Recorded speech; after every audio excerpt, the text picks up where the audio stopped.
post it on the YouTube so that you guys can see that. So I really encourage you to have a look at it from the previous exam questions, and this is something that I think that I want to do it at the same time. So if you look at that, okay. So what is the first question is write a balanced equation related to show. This problem is pretty easy, and as you can see, this is the negative means this is the reactant. So it has to be on the left-hand side. So these are the two, the one, and then obviously they have a two, so it is B, C, or D. And then you're going to see that, okay, now this is a positive, that means a product, and there's a 4. Constant is needed in front of 4 and O2. So that's the first answer. Okay, the second question is, what data should be plotted to show experimental concentration data? Usually they just put it at A. And that fits a second order reaction. And this one, you should take this one out, and then I'm going to slide this one to you. As you can see, there is an equation for the different types of reaction, right? And then this is a zeroth order reaction. That's a first order reaction, and this is the second order reaction. The second order reaction, 1 over concentration is proportional to the time. Right? So then that's the 1 over concentration minus 1 over A naught is KT. That's the second order, and you don't have to remember by just looking at the reference sheet. You guys can find out, and that means the E is the answer. And the third question is pretty similar to what we learned from the quiz problem, and by looking at it, okay, so this one concentration A double. So as far as the A concerned, keeping the B constant, you are making 15 over 10. So that's a 1.5 times increase, and your rate becomes 550 over 360. And make sure your microphone is turned off, because or if you have an actual question, you guys can ask a question turning on the microphone, and I can listen to you, and then I can answer that. I mean, interactive is the best way for us to do, but most of the time, if you just want to listen quietly, you can turn off the microphone. Okay, so it takes a little while to get to the system. Okay, so this one is you're doing this, so that's it's a 1.5 if you multiply that. And then as far as the B is concerned, keeping the A, let's look at the scenario. Keeping the A constant and B change. So this is a good case. So I'm going to choose this example, which is a 25 divided by 20. So that will be a 1.25. And then what I see here is 1055.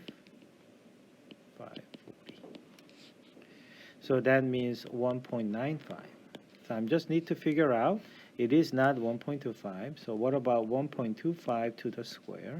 If you calculate that, that's a 1.56. And it is not. So okay, I'm gonna continue to do 1 to the cube.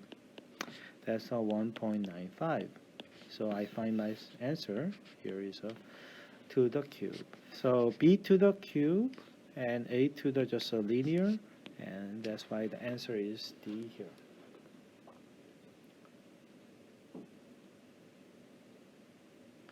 Okay, so I want to switch back, and I can at least see the problem of one of the students. And like I said, I encourage you to do it, and you don't have to show your name if you don't want, and that's perfectly fine with me. So in the discussion problem number 1, it was say that 0.25 minus x was approximately 3.25, right? I remember this, and I mean, I have to recollect my memories, but this is only for weak acid. So let me just put up this very simple scenario. When you go back and forth, they generate typically they write this A minus first for some reason, and H plus. Okay? And then let's say initially you have 0.25. So that's a ICE setup. And then you're going to lose some, you're going to generate some, you're going to generate some. And that's at the end, 0.25 minus x and x and x. And this whole thing is based upon the Ka. And then when Ka is very small, much smaller than 1, and for example, like Ka is like 10 to the minus 4 to 10 to the minus 6, even smaller, that means 1 out of million, 1 out of 10,000, there's a dissociation of this weak acid. So this is a very, very small numbers compared to that. So that's why I emphasize you in my lectures. This one is approximate to 0.25. So think about Ka being very small, and you need to 0.25 minus x, and then the x square, and that equation becomes simple as 0.25 over x square. Therefore, you want to know your x, which is an H plus concentration, for example, and that is just nothing but 0.25 Ka value to the square. Right? So that's usually you can find out, and you can usually calculate pH by doing this way. Okay? So I think that I can answer that. Yeah, so there is a question about the titration, and then I think that I can post some follow-up this question number 2, and then the student asked about the titration. This titration is somewhat confusing and somewhat, so I'm going to, is actually, it is related to one of the exam problems as well, because of there is if you think about it, the titrating for example, the weak acid with, I guess, with strong base. This is an example, or weak base with strong acid. Okay? And these are the cases where we are going to do. So let me see. So let me think about solving this problem, and solving the case where let me show you one of the example, and then I can go back because I remember solving this. Okay.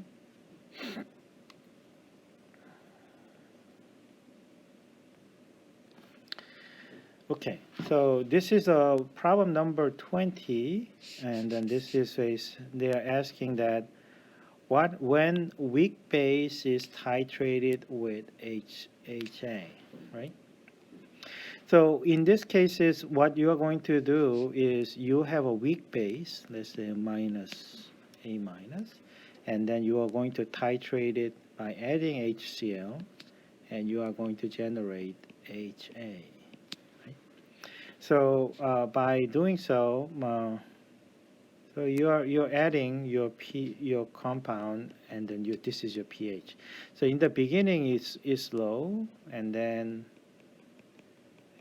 there is a significant drop by adding the volume of HCl. So this is what is called the equivalent point. Okay, we're talking about all equivalent point here. And that equivalent point that you can see is when you have you essentially, this one is all used up, and then or generated HA. So at this scenario, this is the equivalent point, and then what has happened is there is enough HA being generated, and this is essentially make the solution a little bit acidic. So therefore, the pH will be less than 7, and that will be the answer for this question number 20.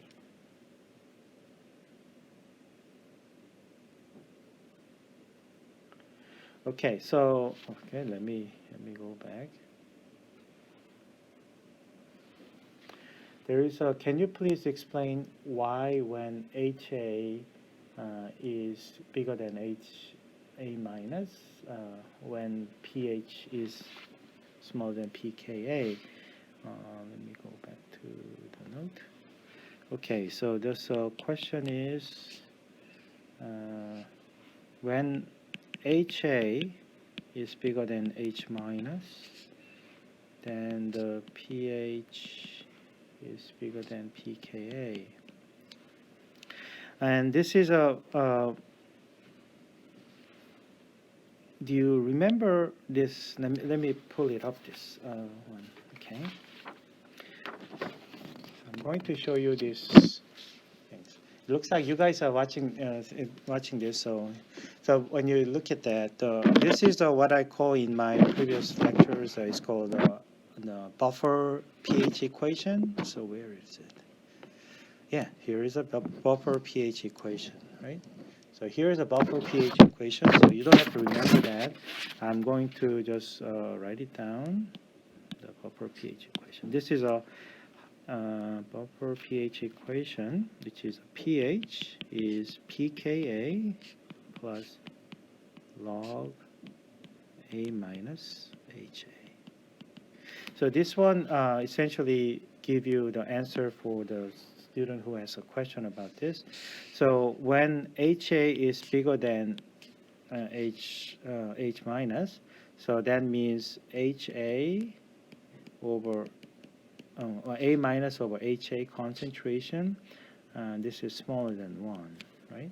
So when this is the case, this is essentially negative numbers. So this is smaller than 0. So therefore, the pH is pKa, which is bigger.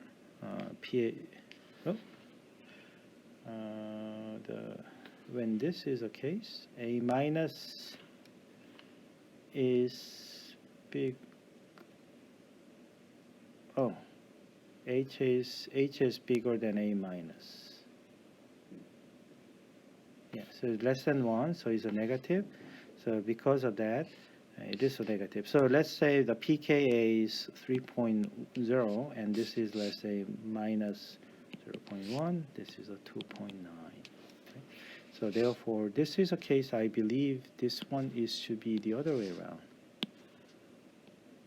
If I'm not wrong, I'll get back to you. But as far as I know, using this relationship, I think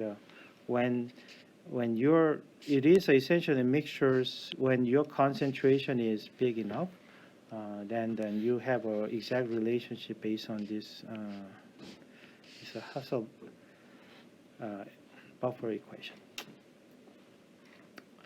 Okay, so I can see no further questions, and I can continue to go back to solve the problem key, and I can continue to do it for the other sessions, and I can archive it, so you guys can back to my YouTube the archives, and then continue to see this one. Okay, so the third question, the number 4 question is what is called the decomposition. Okay, so this is a second order decomposition. They give you a rate constant K, and how much HI remains after T. So they give you a time, and I guess that they're asking what is the concentration of Na, and what is an initial concentration of HI. We just simply say that's an A naught, right?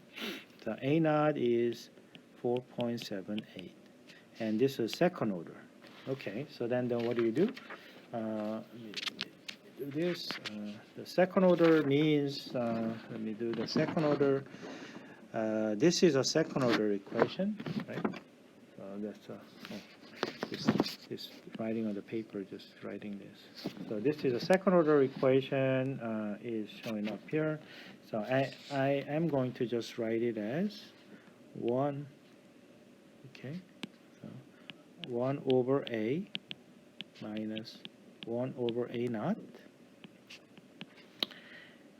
is KT. And then we'll just plug in everything, right? So 1 over A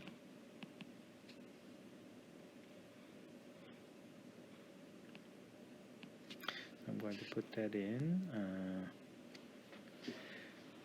So KT, which is K is 1.8 10 to the minus 3, 20.3 seconds, and plus 1 over concentration, which is a 4.78.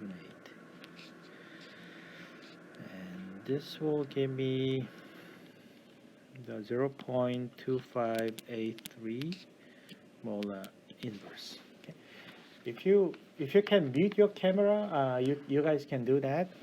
Then there will be a less sound interference. And also, if you are welcome to ask a question by turning on the microphone only when needed. And the other way is, like I said, I see some of you start to write some questions. You can continue to write. Either I can answer it during my session, or either I can answer it after, and I can record and post more YouTube videos to answer this any specific questions along with this. And this will it will be a challenge to be interactive with you. So I'm sorry for this thing will happen, but let's make it through. And the good thing is, whatever we do, we have more information, and we can essentially put it on a central location, and you guys can listen to it and get ready for the question. Yeah. Okay, so sorry for the distraction. So that means now you have this. So it also what is A, which is your HA concentration. The HI concentration is just nothing but 1 over 0.2583 molar, which is that turns out to be 3.87 molar. So by the way, this quiz, this exam questions is already, this is available. This I'm starting from the 2017 spring, and it's on LMS. Okay, so you can download it from the LMS. There's an exam tab, and you guys can do that all the times. And I will continue to solve this one for this previous exam problem. And if for those of you who isn't here, who not can be able to attend the other sessions, you can just simply go to the YouTube and just looking at what has been posted for previous exam questions. And I'll continue to communicate with you that way. Okay. So this is the third one. Is now let's have a change of colors. I think that this is changing the gears a little bit. So, okay, this is a first order rearrangement reaction of compound, and the rate constant K. So here we go. So this is a K, and that's a temperature, and there's another K, and there's another temperature. So where do I see? So go, and then they're asking the activation energy EA. And what do I do is you go back, and then now you're looking at temperature dependence on the reaction rate. That's an Arrhenius equation, and there are different forms of Arrhenius equation. And this is the one, right? This you remember the ratio of K2, K1, and the temperature 1 over temperature difference. So I'm going to rewrite it, just refresh your memory. So that's the ln K2, K1. The rate at different temperatures is minus activation energy divided by R, and T2 minus T1. So that is our Arrhenius. So then I would rather to kind of organize this. Okay, so let me just say this is a K2, T2. Okay, so K2, second one, 3.61, 10 to the minus 15. K1 is 8.66, 10 to the minus 7. And T2 is 298K. T1 is 425K. So I just set it up.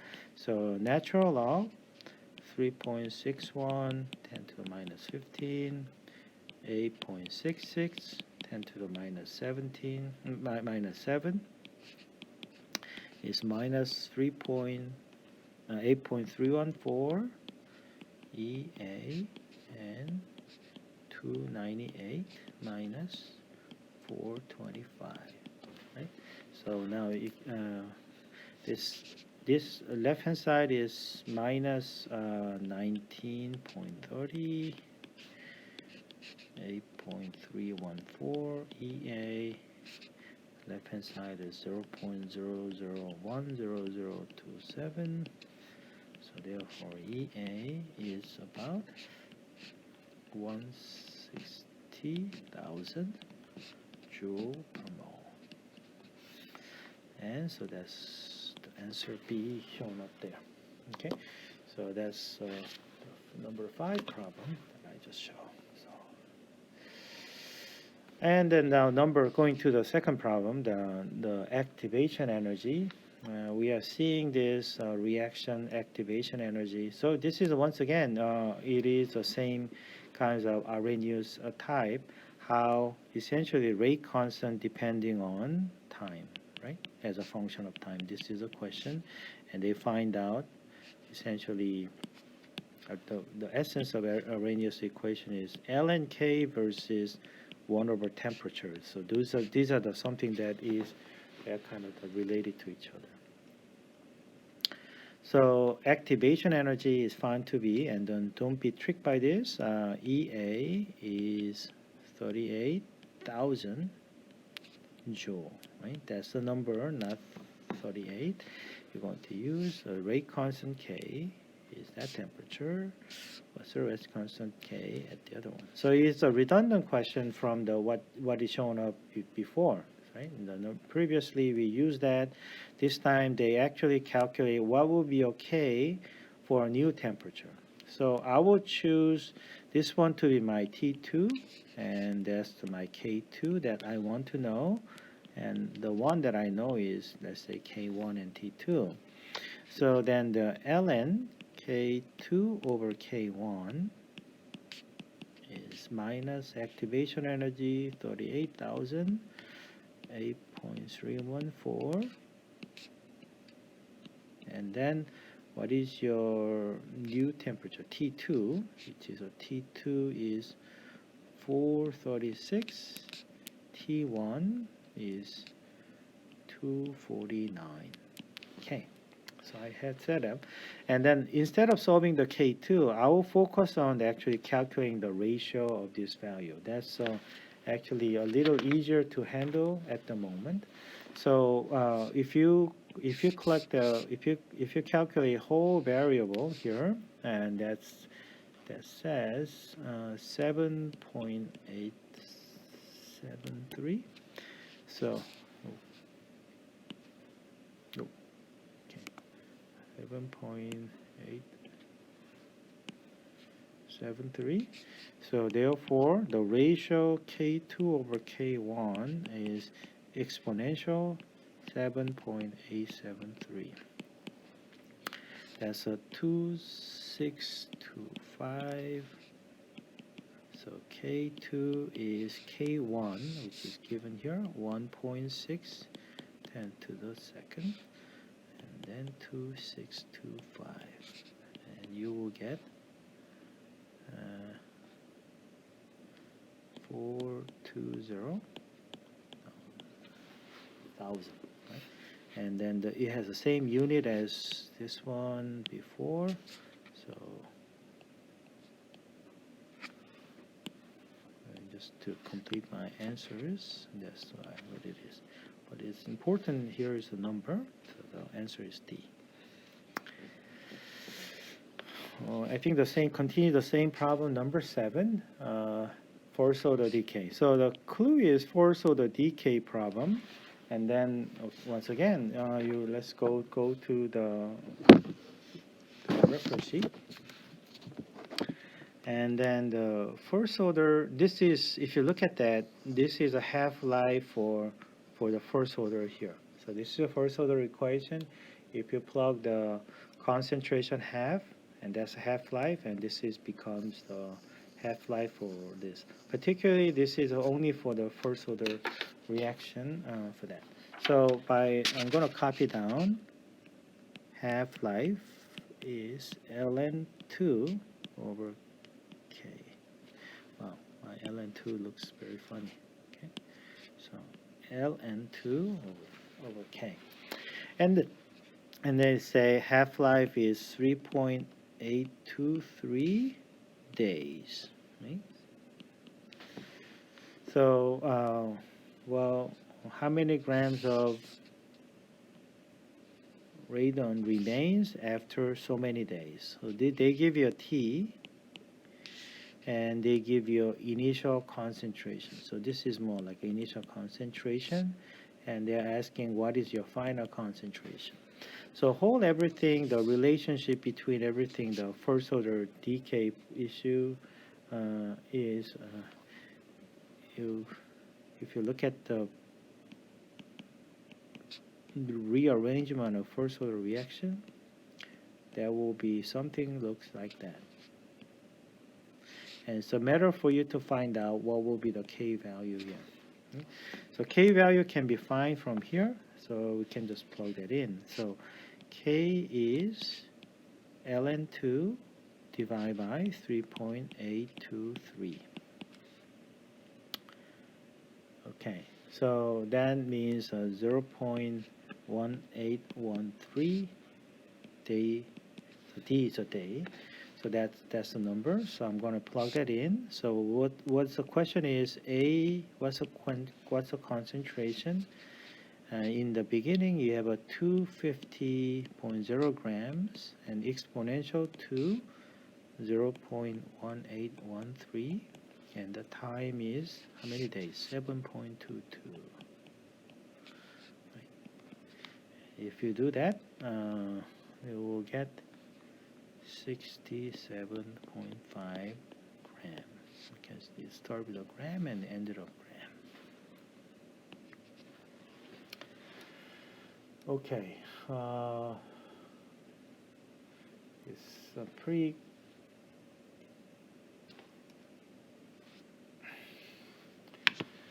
let's see.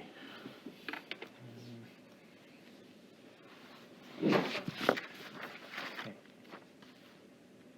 So let me continue this. This is I think what continues to as a what is called the Arrhenius equation or Arrhenius concept, and this is what is called the orientation factor. And so orientation factor, if you want to recall your memory, the orientation factor is essentially fraction of collisions that allow the reaction to occur. And the it ranges the orientation factor, let's say using the Z, and the Z value ranges from 0 to 1. And one equation that you might want to know is K is A e to the RT over exponential energy. So that's a Arrhenius plot, but now we start to put a meaning of an A by saying P times Z e to the EA over RT. And P P here means collision frequency.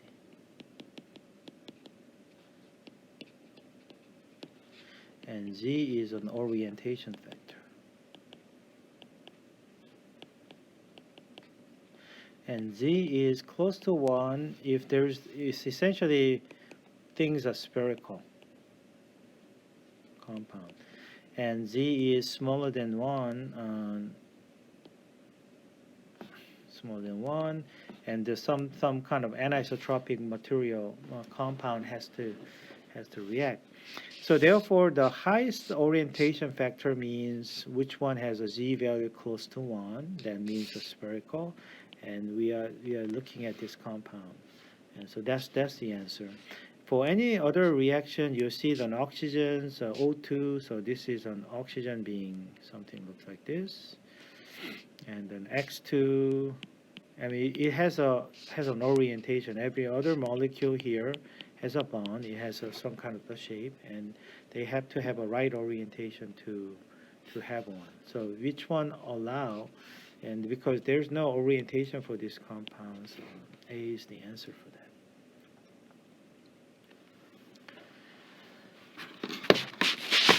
I know my class is going smooth or not.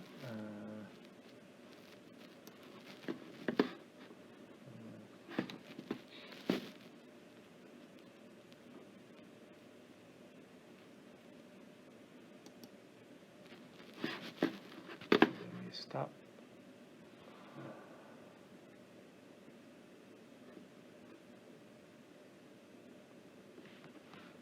Okay.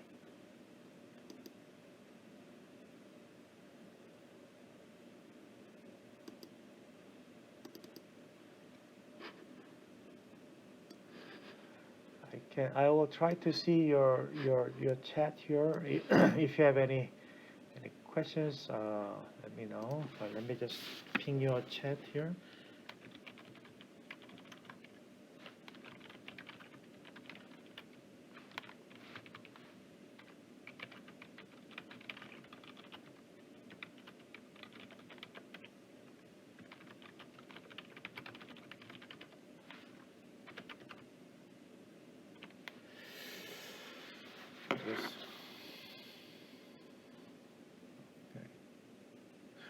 The writing is lagging up behind the jumping to make it hard to follow.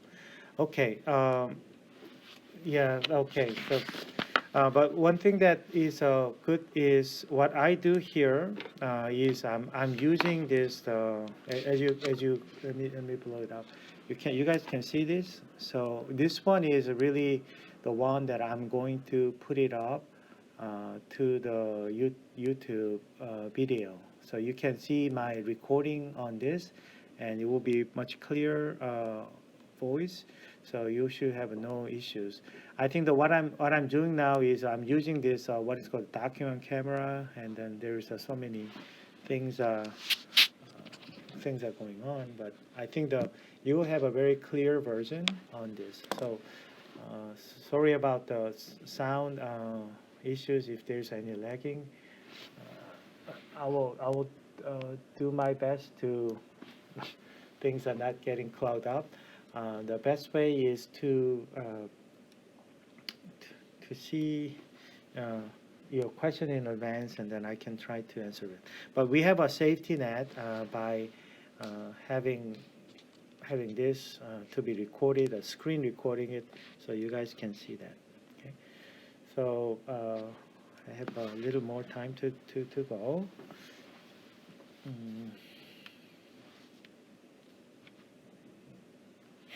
So where's my pen? Okay, so this is also very similar to our previous elementary reaction, and this is okay. This whatever the compound it is, it looks like they are going back and forth very quickly, and this one becomes that. So I'm going to write it as okay. It looks like R2 go back and forth, Q2 R2 minus, and they react with an R minus, they generate HR. And then that's a fast. So So it's going back and forth really, really fast. And then you will have slow changes, conversion of this compound into Q to R plus R minus. So it looks like this one is going back and forth very fast, and from time to time there will be some changes. So that must be an intermediate. So intermediate means you only see in the beginning. This is your final product. This is your initial reactant. And this is something happening in the halfway, but eventually you don't see this one populating at one end to the other. So that's the answer is a C here. Okay, I think I'm going to solve up to number 10, and then I can kind of wrap up today's and then answer any other issues. I can do that. Okay, so here if you see this, okay, this is an overall reaction, and these are the mechanisms. So this is all about saying mechanism. It's actually the way that it around is you do this experiment, you find your rate law, and once you find your rate law, whatever it is, actually you justify that's the way that how the mechanism occurs. But we are actually doing the other way around, and this is actually much easier. Because what we can do here is, this is what is called the rate determining step, the slowest reaction step. So therefore, you are going to say rate is going to be, I mean, if you want to write more specifically, the way that how fast you are making your products. So, I mean, that's what you learn from there, okay? But anyway, it must be multiplied by these two. And this is because these are the elementary reaction. So I can write the collision between A and B, make it possible to do that. So I can do that due to the mechanism. But now I'm looking at here. Okay, B is here, fine, but I don't see A. So A has to be replaced by something else because this is not in the reactant side. So I'm going to use this one on the first here. And okay, they having an equilibrium, so let me just say K. And K is A2 A square. So therefore, your A is square root K A2, right?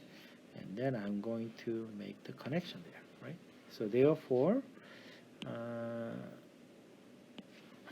I think I want to make it as a prime so that I can get the similar answer. So the rate is K prime and square root to the equivalence of K and A2 to the half, and the real is a B. And this is just so you can say K, right? A2 square root to the A2 and the B. So that's why the answer is for this is E.